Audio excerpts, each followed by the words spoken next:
In 1851, 6 million people came to London for the greatest exhibition the world had ever seen, and not one of them had a public toilet to use when they arrived. The Great Exhibition opened on May 1st, 1851, in the Crystal Palace in Hyde Park. It was the largest building on Earth at that point, housing more than 100,000 exhibits from 28 countries, visited by a third of Britain's entire population over the course of 5 months. Prince Albert organized it. Queen Victoria attended it 34 times. It was, by every measure, a triumph of Victorian civilization. But civilization had a problem. 6 million people in a city of 2 million over 5 months, and nowhere for them to go. Before the exhibition opened, 84 prominent Londoners signed a letter urging organizers to do something about it. The letter was diplomatically worded, referring to proper public amenities for the expected numerous foreigners accustomed to such conveniences in their own capitals. The actual problem they were describing was straightforward. Without some provision, visitors would be relieving themselves in Hyde Park, on the streets of Kensington, and wherever else necessity drove them. This was not a hypothetical concern. In 1851, London had no public toilets at all. The city of 2 million people had exactly 0 designated places for members of the public to relieve themselves. What it had instead was the street, the alley, the gutter, and, for those who could afford it, a chamber pot, emptied by servants into a cesspit somewhere out of sight.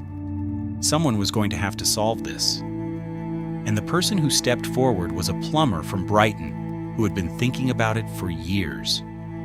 George Jennings was a sanitary engineer who had spent his career designing drainage systems and water closets. By 1851, he had already patented improved valve designs, better pipe joints, and a washout closet that moved waste more reliably than anything available at the time. He was not famous. He was not wealthy. He was a specialist in a field that polite society preferred not to discuss. When the Crystal Palace organizers needed someone to handle sanitation for 6 million visitors, Jennings was the man who answered. He designed and installed what he called monkey closets in the retiring rooms of the Crystal Palace, the first public flush toilets the world had ever seen. The name came from industry slang. Viewed from the side, the plumbing configuration resembled a monkey squatting. For 1 penny, visitors received a clean seat, a towel, a comb, and a shoe shine. Over the course of the 5-month exhibition, 827,280 visitors paid the penny fee to use them. The phrase "spend a penny," a British euphemism for using the toilet, was born directly from this transaction, and it persisted in common use for more than a century. Jennings had proven that the public toilet worked. People wanted it, would pay for it, and would use it without shame or embarrassment if the facility was clean and dignified. The model was simple, self-sustaining, and obviously replicable. When the exhibition ended in October 1851, and the Crystal Palace was scheduled to move to Sydenham, the toilets were set to close, along with everything else. Jennings fought to keep them open. He won. They continued operating at a profit. The next logical step was equally obvious. The same provision should exist in the streets of London permanently. Jennings believed this so completely that he spent the next 3 decades of his life trying to make it happen, and spent most of those decades being refused. The problem with public toilets, as far as London city government was concerned, was not cost. And it was not engineering, it was propriety. A public toilet was an acknowledgement that the public had bodies, that the public, in the course of moving through a city, experienced biological need. Victorian municipal governance found this acknowledgement deeply uncomfortable, and the discomfort was not merely squeamishness, it was strategic. A city with public toilets was a city that had implicitly invited the public to stay, to linger, to move through the streets at will, to treat the city as a space they had a right to occupy for extended periods. Jennings submitted proposal after proposal to the City of London Corporation, to the Metropolitan Board of Works, to individual vestries and district boards. He proposed halting places, structures at busy street crossings that would combine a public lamp, a drinking fountain, and underground toilet facilities.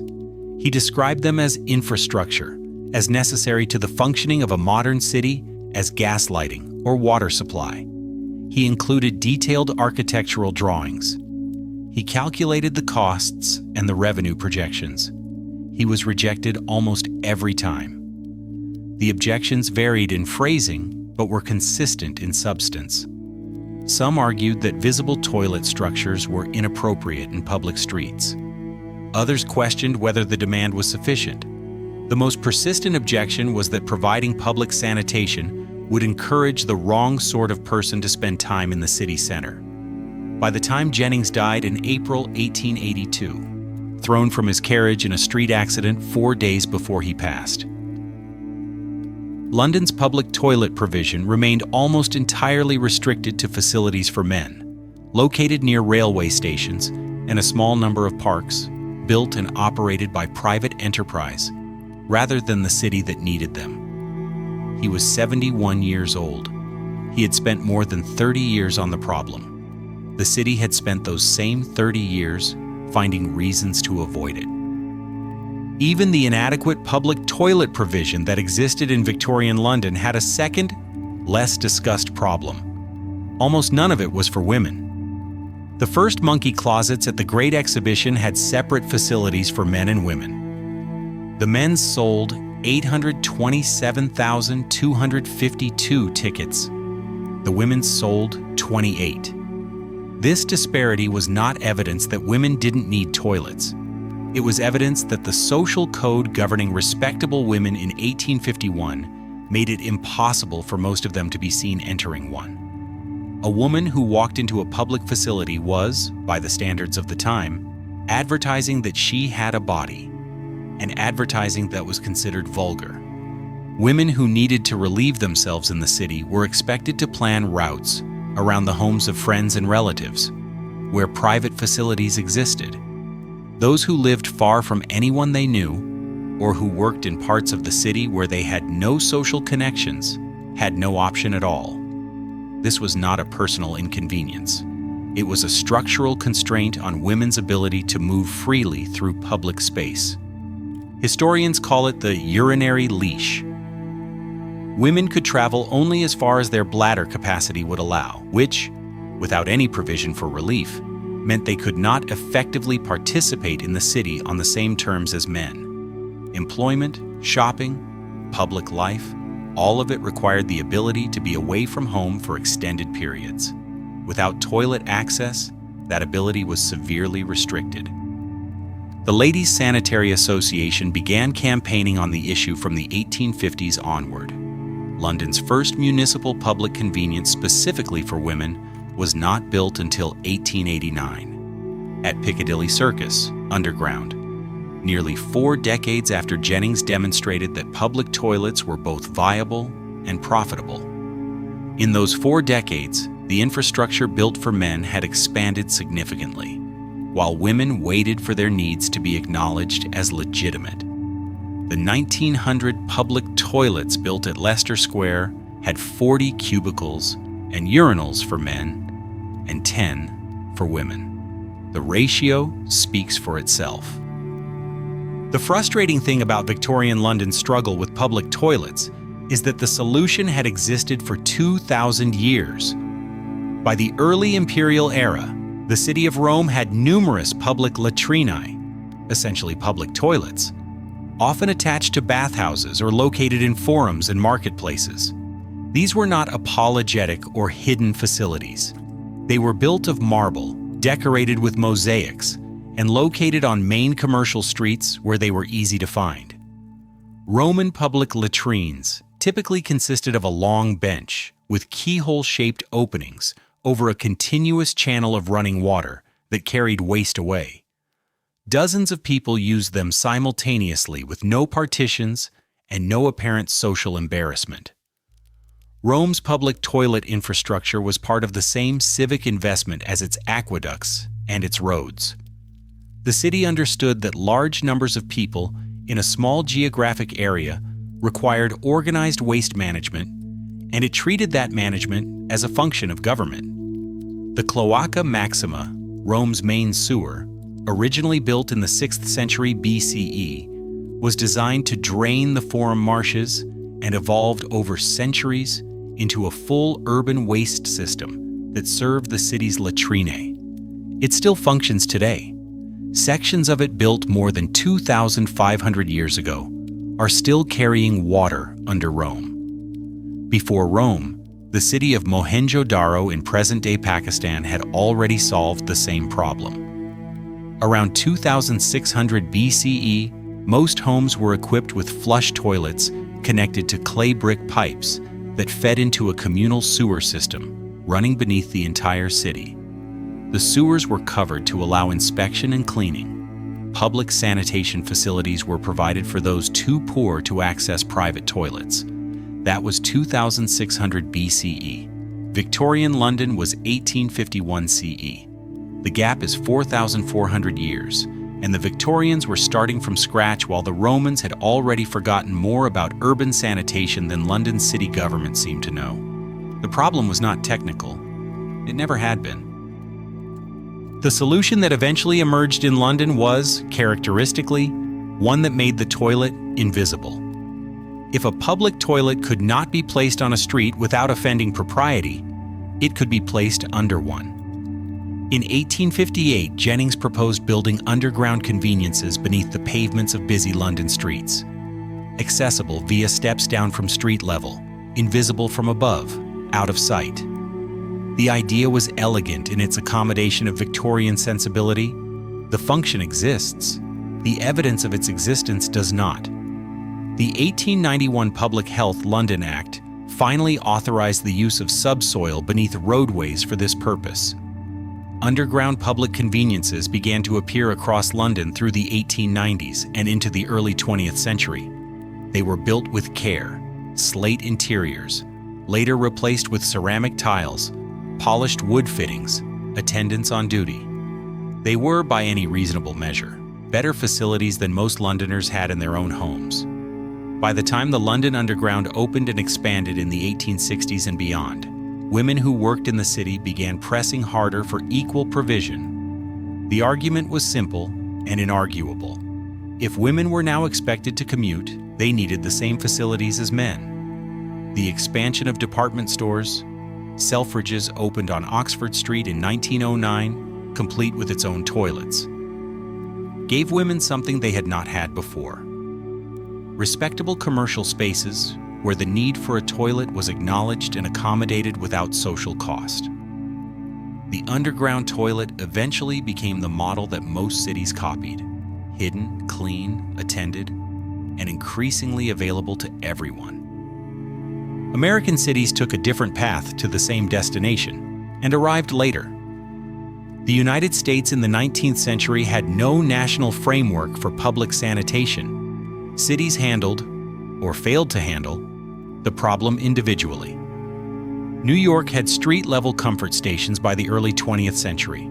Chicago built municipal bathhouses that included toilet facilities. But the American model was shaped by two persistent assumptions that made universal provision difficult. The first was that public toilets were primarily a problem for the poor. Middle-class Americans, the assumption went, would have access to facilities in hotels, restaurants, and department stores. The public toilet was welfare infrastructure, not civic infrastructure, and welfare infrastructure attracted minimal investment. The second assumption was more explicit. Public toilets should be racially segregated. In cities across the American South and in many northern cities as well, the provision of separate public facilities for Black and white Americans meant that even where facilities existed, they existed unequally. Separate entrances, separate locations, fewer cubicles, worse maintenance. The public in public toilet was always conditional on who the public was understood to include. It was not until the Civil Rights Act of 1964 that legally enforced segregation in public facilities, including toilets, was prohibited in the United States. For the preceding century, the public toilet in America had been simultaneously an instrument of public health and an instrument of social control.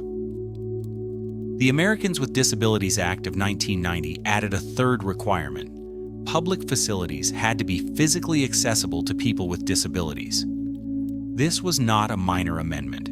It required the redesign or replacement of thousands of existing toilet facilities that had been built without considering wheelchair access, enlarged stalls, or accessible fixtures.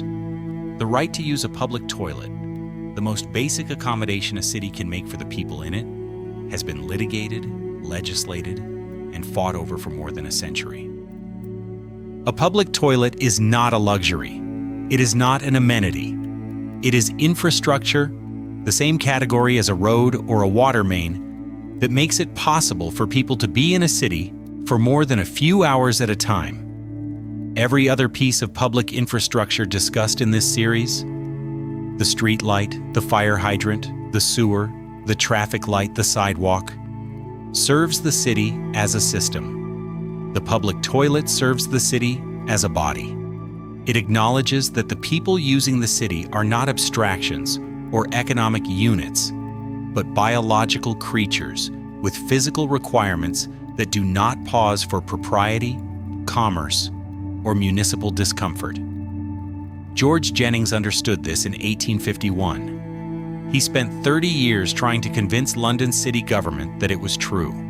The Roman engineers who designed the latrinae of the Forum understood it in the 1st century CE. The urban planners of Mohenjo-daro understood it in 2600 BCE. The history of the public toilet is the history of how long it takes a civilization to admit what its own citizens already know. When the Crystal Palace toilets closed after the exhibition, Jennings persuaded the organizers to keep one set operating. They earned over £1,000 a year. The facility that the City of London had resisted building for decades was generating a profit within months of its first installation. The phrase "spend a penny," coined in 1851 from a transaction in a temporary exhibition building, outlasted the Crystal Palace itself, which burned down in 1936. It outlasted the Victorian moral code that made the public toilet a source of embarrassment rather than civic pride. It outlasted the assumption that women's biological needs were too immodest to acknowledge in public planning. In 2016, archaeologists excavating beneath Hyde Park for a water project uncovered the physical remains of Jennings's original monkey closets, still there, 165 years later, under the ground where they had been installed for an exhibition that lasted 5 months. The exhibition was temporary. The need it addressed was not. Jennings died having convinced almost nobody who mattered. He also died having changed the language of a nation and having built something that was still intact more than a century and a half after the last penny was spent in it.